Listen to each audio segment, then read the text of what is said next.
ఉమ్మడి నల్గొండ జిల్లాలో టీఆర్ఎస్ ఇప్పుడున్న బీఆర్ఎస్ పార్టీ తరఫున గెలిచిన ఏకైక ఎమ్మెల్యే వాస్తవంగా ఏంటంటే ఈయన కూడా ఓడిపోవాలి. ట్రయాంగులర్ ఫైట్ వల్ల ఎప్పుడు ఈ గ్రామ పంచాయతీ మేజర్ గ్రామ పంచాయతీలా కొంతమంది సర్పంచులు గెలుస్తుంటారు 1000 ఓట్లతోటి 2000 ఓట్ల తేడాతోటి. ఇప్పుడు 6000 7000 ఉన్న గ్రామ పంచాయతీలు మండల కేంద్ర గ్రామ పంచాయతీలు ఉంటాయి. సో అట్లా మార్జిన్లలో గెలుస్తాడు. ఎప్పుడు 2000 3000 అంతకు మించి పోదు మార్జిన్.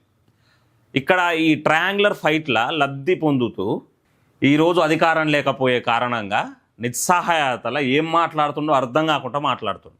మేడిగడ్డపై చర్చకు సిద్ధమా? మంత్రి ఉత్తమ్కు జగదీశ్వర్ రెడ్డి సవాల్. వీడి వరకు బాగానే ఉంది. తెలంగాణలో కాంగ్రెస్ ఒక హైబ్రిడ్ కాంగ్రెస్ అనేది జగదీశ్వర్ రెడ్డి విమర్శ. ఇది కూడా కొంత సమర్థించే విషయమే. హైబ్రిడ్ కాంగ్రెస్ అంటే కొంతమంది టీడీపీ వ్యక్తులు కాంగ్రెస్ వ్యక్తులు కలిసి పనిచేస్తారు కాబట్టి అది హైబ్రిడ్ కాంగ్రెస్ అనేది అతని అభిప్రాయం అయ్యి ఉండొచ్చు. కాంగ్రెస్ పాలనలో రైతుల పరిస్థితి దిగజారిందని ఆరోపణ. ఇది వాస్తవమే. మేడిగడ్డపై సూచనలు ఇచ్చిన ఇంజనీర్లను సీఎం బెదిరించారని ఫైర్. కానీ దాన్ని అది రాజకీయంగా నష్టం చేకూరుతుందా, లేకపోతే పంటలు పండిస్తే రైతులు ఏడ ఆనందంగా ఉంటారు, ఈ కొనుగోళ్లు మళ్ళీ ఎట్లా చేపట్టాలి, అదేదో పంట లేకుంటేనే బాగుంటుందిగా అనే ఆలోచనతోటి ఈరోజు రేవంత్ రెడ్డి భూములని పడాగు పెట్టే ప్రయత్నం చేస్తుండు, రైతులను మోసం చేసే ప్రయత్నం చేస్తుండు. ఎవరైనా జర్నలిస్టులు రైతులు నష్టపోతున్నారు కానంటే బీఆర్ఎస్ వాళ్ళని ఏమంటాం, బీఆర్ఎస్ వాళ్ళ రక్తం చల్లితే పంటలు మంచిగా పంతాయంట. సో ఇట్లాంటి రాజకీయాలు చేసేటప్పుడు కొంత హుందాతనం ఉండాలి. రాజకీయాలలో అడ్డగోలుగా విమర్శలు చేసుకోవడు, హద్దులు మీరి విమర్శలు చేసుకోవడు అనేది హర్షించదగ్గ విషయం కాదు. అది భవిష్యత్ తరాలు కూడా మిమ్మల్ని చూసి నేర్చుకుంటే అది ఇంకా చాలా ప్రమాదకరంగా ఉంటుంది. తెలంగాణలో అధికారంలో ఉన్న కాంగ్రెస్ ప్రభుత్వంపై బీఆర్ఎస్ సీనియర్ నేత మాజీ మంత్రి జగదీష్ రెడ్డి తీవ్ర స్థాయిలో విమర్శలు గుప్పించారు. రాష్ట్రానికి బీజేపీ ఏ విధంగా అన్యాయం చేస్తుందో కాంగ్రెస్ సైతం అదే బాటలో పయనిస్తుందని ఆరోపించారు. బీజేపీ తెలంగాణ కోసం ఏం చేసిందో ఇప్పుడు నేను చెప్తా. ఈయనగా ఈ హైదరాబాద్ సికింద్రాబాద్ 2 జంట నగరాలు ఉంటే 3 నగరాన్ని జోడించి సైబరాబాద్ని ఐటీ హబ్గా ఈరోజు అత్యంత రెవెన్యూని ప్రొడ్యూస్ చేసే ఒక సిటీగా తీర్చిదిద్దిన వ్యక్తి అటల్ బిహారీ వాజ్పేయి, ఈ ఎన్డీఏ ప్రభుత్వం. అది తెలవకుండా ఈరోజు మీ నాయకుడు ఏమని చెప్పుకుంటాడు, తెలంగాణని తలసరి ఆదాయంలో దేశంలోనే నెంబర్ 1 రాష్ట్రంగా తీర్చిదిద్దిన అని చెప్పుకుంటాడు. దానికి కారణం ఎవరు? ఈరోజు ఫినాన్షియల్ డిస్ట్రిక్ట్స్ డెవలప్ అయింది ఎవరి కారణంగా? బీజేపీ చొరవతోటి కాదా? అటల్ బిహారీ వాజ్పేయి ముందు చూపుతోటి కాదా? ఈరోజు ఇంత ఇన్కమ్ ఈ రాష్ట్రానికి వస్తుందంటే దానికి కారణం ఎన్డీఏ సర్కార్ అనేది మర్చిపోవద్దు. అది ఒకసారి మీకు ఆధారాలు తెలవకుంటే మీ మాజీ ఐటీ శాఖ మంత్రి కేటీ రామారావు గారిని అడగండి పోయి. టీడీపీ అయినా బీజేపీ అయినా ఈ రాష్ట్రం కోసం ఏం చేసింది, అటల్ బిహారీ వాజ్పేయి చొరవ ఎంత ఉంది, బిల్ క్లింటన్ లాంటి వ్యక్తిని తీసుకొచ్చి సైబర్ టవర్స్ని ఓపెన్ చేయించింది. ఆ విజువల్స్ కూడా చూడండి తెలవకుంటే. అంతేగాని ఆధారాలు లేకుండా పిచ్చిగా మాట్లాడితే మాత్రం నిన్ను తెలంగాణ ప్రజలు క్షమించరు.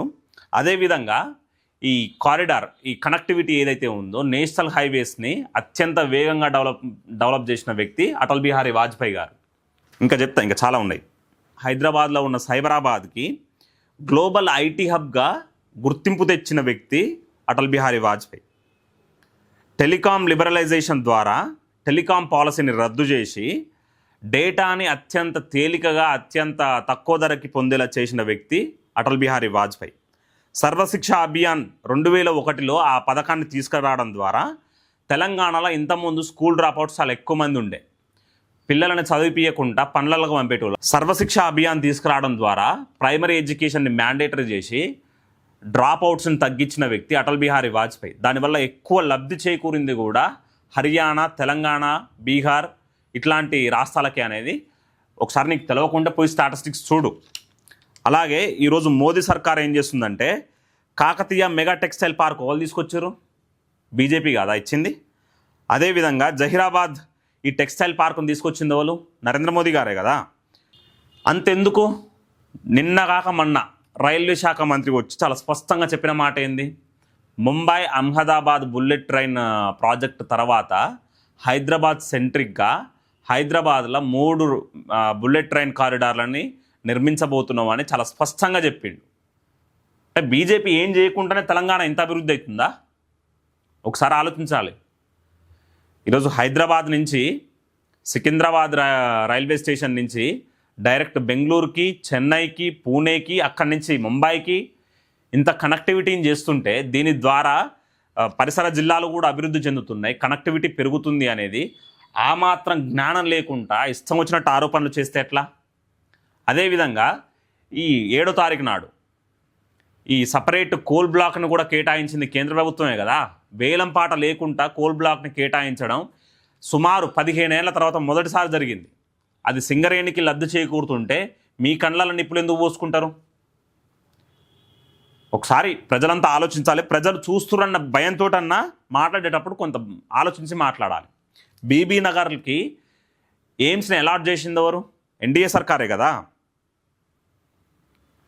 పసుపు బోర్డు, ఫేజ్ 2 మెట్రో రైలు, ఇవన్నీ ఇన్ని అభివృద్ధి చేస్తుంటే, సెంట్రల్ ట్రైబల్ యూనివర్సిటీ, వీటినన్నిటిని కేటాయిస్తుంటే, వేల కోట్ల రూపాయల నిధులు కేటాయిస్తుంటే, ఈరోజు ఎప్పుడు ఎన్డీఏ ప్రభుత్వాన్ని, బీజేపీని విమర్శించే ప్రయత్నం ఈరోజు టీఆర్ఎస్ అయినా కాంగ్రెస్ అయినా చేస్తుంది. బీజేపీ మీరు మేబీ పర్సెప్షన్ బిల్డింగ్లో మీరు ముందుండొచ్చు, కానీ భవిష్యత్తు మాత్రం ఇక్కడ బీజేపీదే.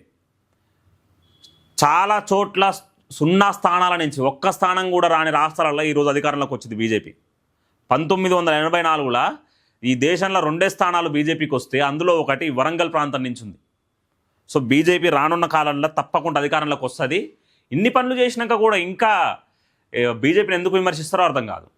ఎయిమ్స్ తీసుకొచ్చినాం, ఫేజ్ 2 మెట్రో రైలు, పసుపు బోర్డు, ఈరోజు బుల్లెట్ ట్రైన్ కారిడార్లు, హైవేలు, సైబరాబాద్ నగరాన్ని నిర్మించడంలో పాత్ర ఉంది. ఇంత అభివృద్ధి చేస్తున్నా కూడా ఇంకా బీజేపీని విమర్శించడం అనేది కొంత ఆలోచించాలి. ప్రజలు కూడా దీన్ని గమనించాలి. ఎవరైంది, ఎవరు అభివృద్ధి చేసేందుకు ప్రయత్నిస్తున్నారు అనేది.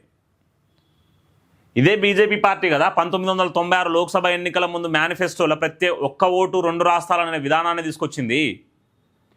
ఆ రోజు బీజేపీ మద్దతు లేకుంటే 2 ఎంపీ స్థానాలు లేని టీఆర్ఎస్ ఎట్లా తీసుకొచ్చేది తెలంగాణ రాష్ట్రాన్ని?